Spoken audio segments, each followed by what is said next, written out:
হচ্ছে zero line, এটা cross করা নিষেধ, ঠিক আছে? তোমরা যাবা না, যাও বাড়ি চলে যাও এখন, যাও। হ্যাঁ, তুমি তো নাবালক থেকে সাবালক হয়ে গেছো। হ্যাঁ, তাহলে কি জন্য এত বাচ্চাগুলো নিয়ে দূর মারতেছো? একেবারে পিছনে আর তাকাও না। বাসি বাদ কিন্তু আমি বাসি মারছি, তারপরে তাকাইছো।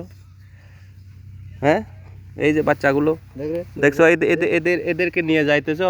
তোমার তো 100% দূরে রাখতো। আর এটা তো হয়, সব কিছু জানো, এটাও হয়। আবার বলতেছো বর্ডার এলাকা, তুমি তো ওইদিকে যে দিক থেকে যদি ওদিকে তো বর্ডার আছে, তো বর্ডার তো বর্তমানে হচ্ছে ইন্টারনেট যুগ, সব কিছু মোবাইলের যুগ। এখন তো বর্ডার লাইন ক্রস করা নিষেধ, মানে জিরো লাইন মানে পার হওয়া যাবে না।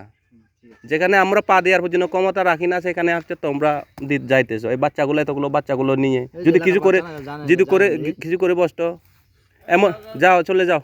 আর জীবনে ভুল কাজটা করবা না, এখান থেকে তো সব দেখা যায়। হ্যাঁ, এই ভুল কাজটা করবা না, ঠিক আছে? যাও। আচ্ছা, ঠিক আছে, থাকেন।